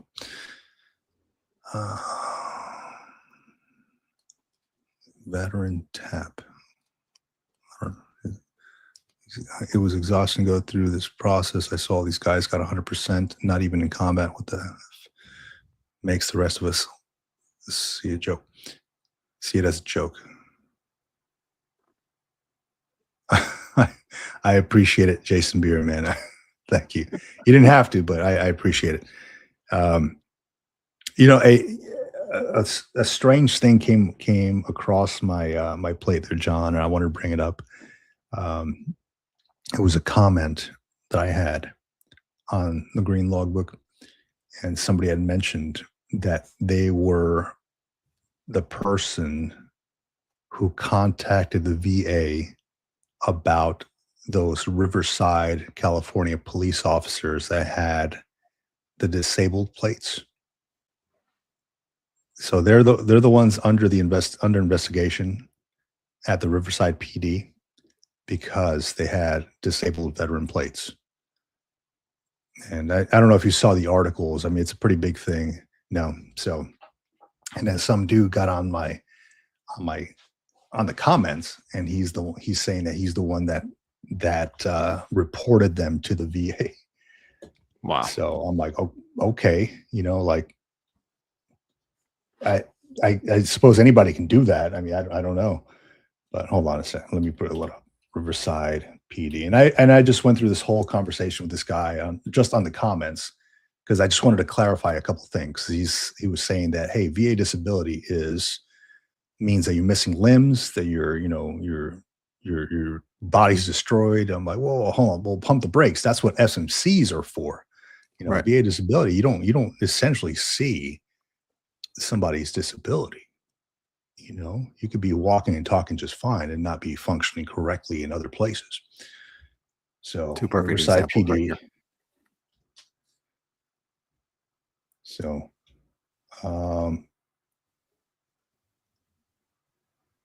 I would have brought up LA Times, but LA Times makes you pay. But essentially, this is the same thing here. Let me remove this one and add this other one to the stage.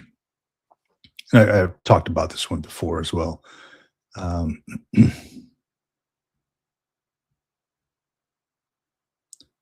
are you at? There you go. There you go.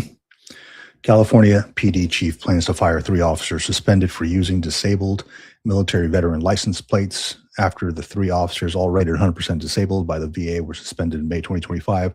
They sued the Riverside Police Department for discrimination. Were discovered with disabled military veteran plates on their personal cars in 2025. Officers, all rated 100% by the VA, certified they were eligible for DMV issued license plates. Lawsuit states that when the officers were suspended, the department officials told them that they were being accused of making false claims about their physical limitations in order to obtain the plates, which provide parking privileges and reduced fees. Those suspensions, the lawsuit says, discriminated against the officers based on their status of disabled veterans. Now, I don't know too many police officers that are 100% VA disabled or have a large VA disability, so I can't really talk about that. I don't know what these officers' disabilities are or service-connected issues. Just that, I mean, I believe, just from the outside, I've never been a police officer before, but I feel like it takes some sort of like physical and mental capacity to be one. Yep. To make decisions, clear decisions, especially when you're handling firearms and things like that. Yep. Moving, running, potentially, unless you're sitting at a desk all day, so I mean, I guess that kind of brings up the question, like they're 100%, they're cops. I'm curious as well. Not saying that they're wrong. I'm just curious. It sparks up a lot of questions. Yeah. No, it's something I've never actually even thought about, but it does make some sense.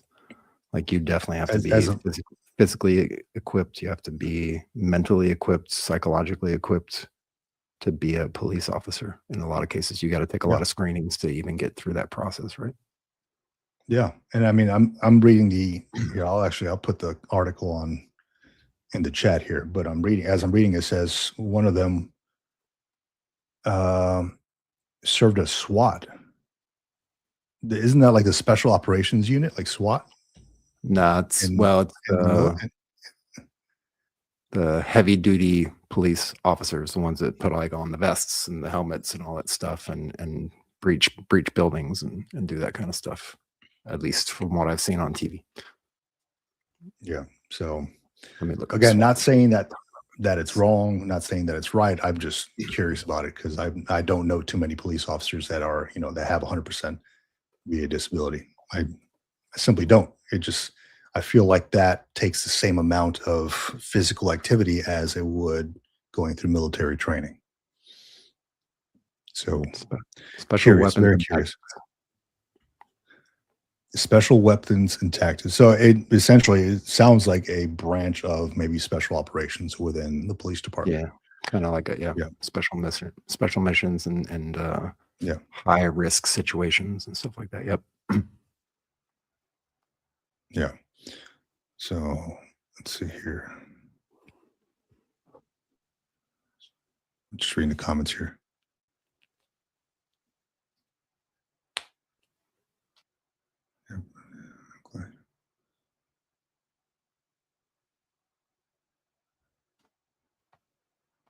VA display needs to be rewarded. Yeah, exactly. That. Yeah, ATC, thank you for that. Yeah, missing limbs. Yeah, so that was my response to that gentleman too. Like missing limbs, you don't have to have missing limbs in order to rate VA disability, right? It has to be, that's what the SMCs are for, special monthly compensations. Let me see here.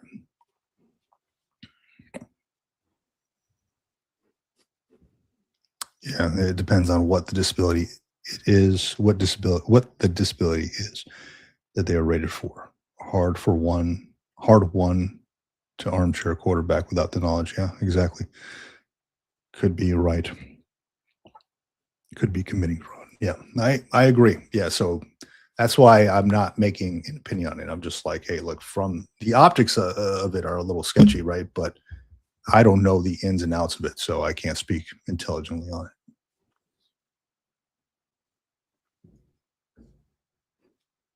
That's what it is, man. And this was a comment that I made on the TikTok video that I made a while back. Not that I was making TikToks. It was a video that I commented on TikToks. People are putting, I don't do the dances and all that stuff on TikToks. TikTok and booty popping. Nobody wants to see that trash, man. Nobody wants to see a freaking 40-something-year-old veteran dancing around doing TikToks in parking lots and stuff. Booty For popping. likes and subscribes. No, twerking. Who wants to see me twerking, dude? Come on. Twerking at the VA. That's it. Somebody do a video like that, twerking at the VA. Waiting for my back appointment, twerking at the VA. No, but that was the video I made commenting on all these TikTokers that were mentioning how they never have to work again in their life because after one enlistment, they got out, they got their 100% VA disability, and now they're golden for the rest of their life, is what they're saying. And bad optics, man. It was like, some of them were like dancing in the parking lot, just like I mentioned. Some of them were like, just flaunting it. It didn't look good. It's like, just be humble about it. Move on with your life. Just accept what you got. You don't have to throw it in people's faces because people outside of the military, shit, even in the military, will get pissed off about you getting your 100% because you're just throwing it in their face. Yep. It doesn't look good. It is like I mentioned, bad optics. And that's what caused me to make that video. It's like, hey, just because you can doesn't mean you should.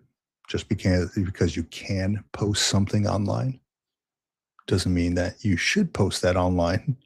You don't have to tell everybody your business. You don't have to tell everybody you meet your 50%, 100%, 80, whatever it is, whatever you are. Nobody else's business but your own.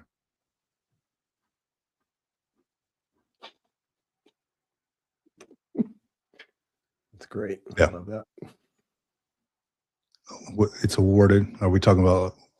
Oh, okay. SMCK? K, right? Creative organ. Are we talking about like your voice, your larynx? Creative organ. I think that's your brain. Tell no one you're rating. I agree. GMD. Listen to GMD. He's the VA rater. Yeah. That is good advice. Tell no one you're rating. Yeah.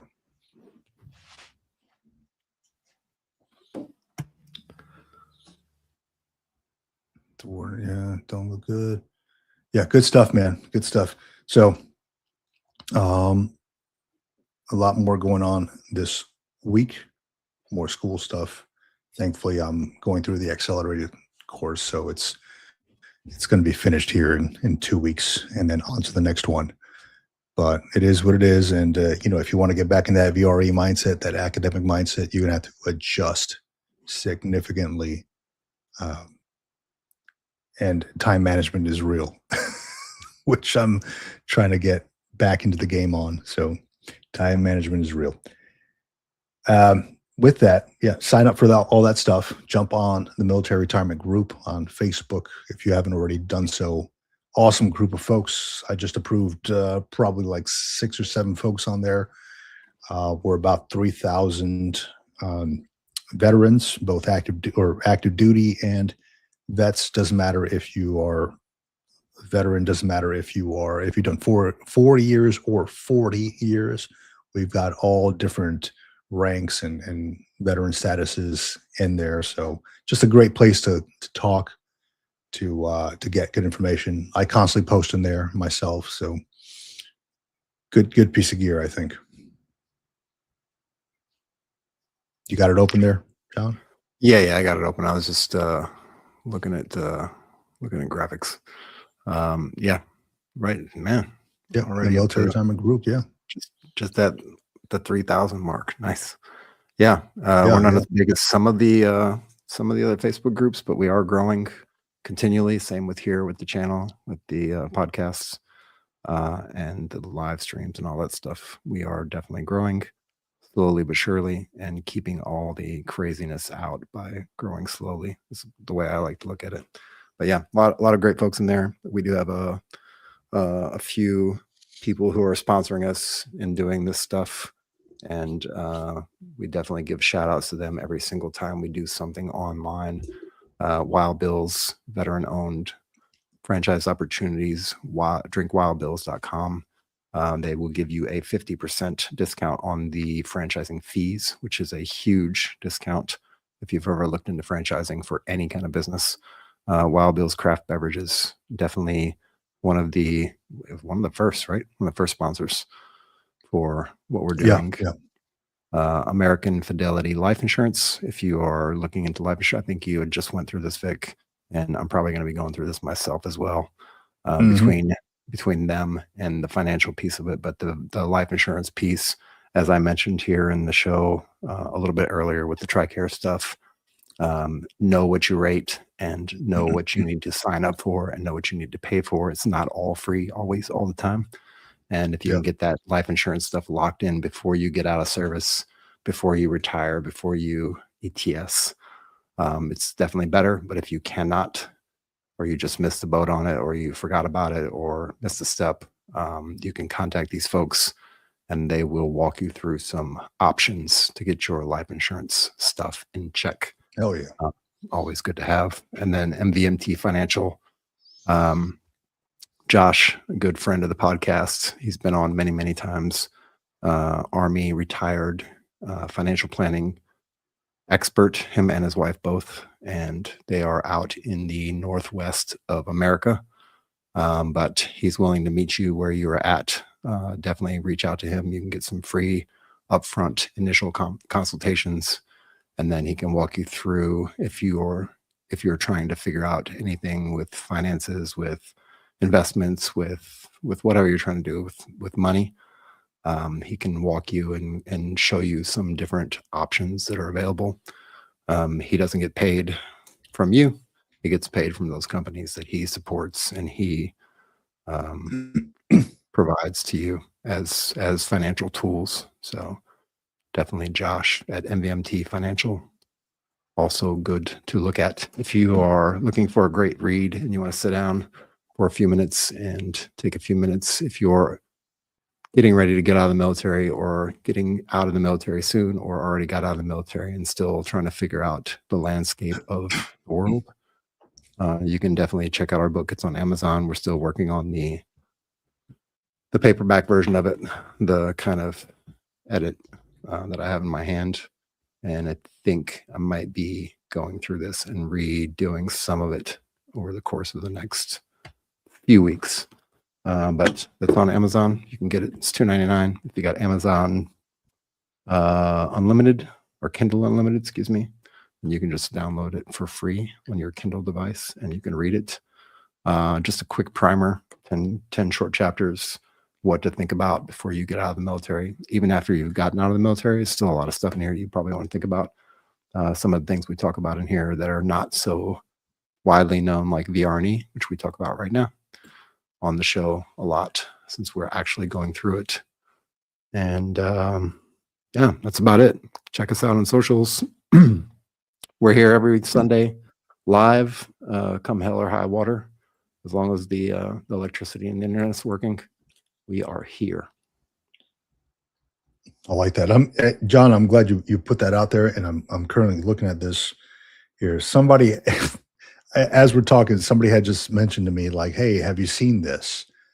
It was 173 Delta Force guys captured, and I'm like, "No, I haven't." And I looked it up. I was like, "Okay, well, it's AI generated. It's an AI generated image." Okay, and this is what I'm talking about here. Oh, AI. This is what I'm talking about is don't believe all the BS on Facebook, man. Holy shit, man. It's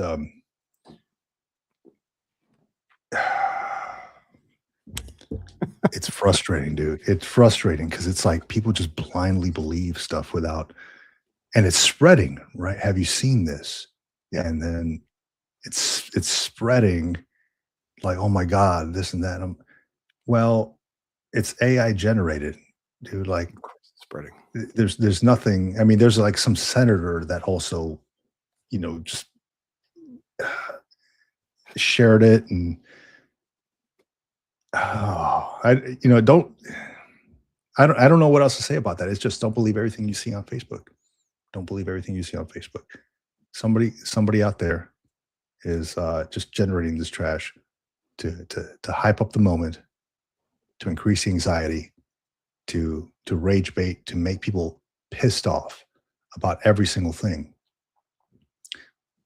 Is it that serious? Depending on the situation, but I'm done with believing everything that people are saying and people are putting out there. It stems from people in it could be a neighbor, it could be this whole administration. I'm done with just blindly believing stuff and doing my own research and finding my own sources. And until something gets signed off, it is speculation. Yep. And while you're out there doing dumb shit on the internet, don't hit reply all to somebody putting out an email to the rest of the organization. Don't be a dumbass. Is this like coming from experience or what? No, I'm just putting that out as a PSA. If you're replying all to the email that says, "Hey, I'm just putting this out here," and then people, when people start replying all, and it creates that weird loop of idiocracy, and somebody gets pissed off, and then next thing you know, the director's coming down to everybody's office and screaming. Don't hit reply all, man. Don't be a dumbass on the internet. Yeah, don't do that. Don't do that, and don't just like Navy Codman here. Someone was caught putting out videos of drones targeting missile launchers and such. And it was actually Call of Duty videos in place of the actual videos that had been released. Nice. Dude, I feel like I could make a video of myself like in the Oval Office, and just put it up there. Hey, look, guys, where I am, and people will believe it. Don't believe everything you see. Take things with a grain of salt, and look at the source. Look who it's coming from. Are they trying to get the clicks? Are they trying to get viewers, or do they really have do they really have you in mind, like the veteran in mind, when it comes to like veteran topics?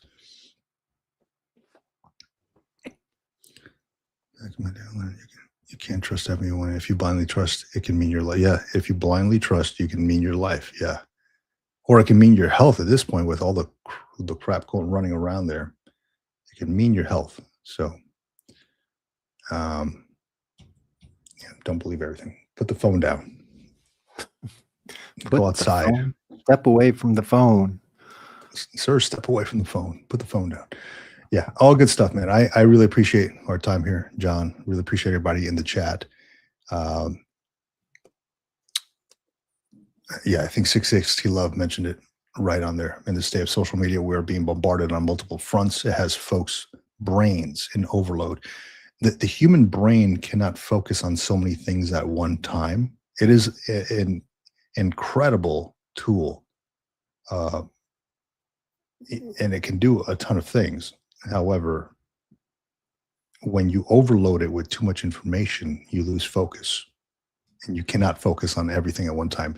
The term multimedia is meant for computers, or not multimedia. What word am I looking for? Multitasking. Multitasking. There you go. The term multitasking is meant for computers.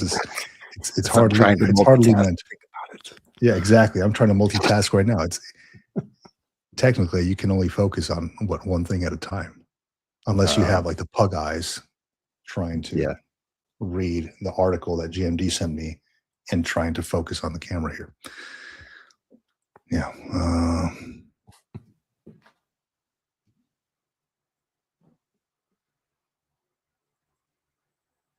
If you just getting started. Yeah, it could. Multi-headed, multi-pass, I don't know, multi-anything. Multi-threaded. Yeah, Jason Beer, it could really change someone's life hearing something from a YouTuber if you're just getting started with service connection. Yeah, it could. It could. So choose wisely where you go.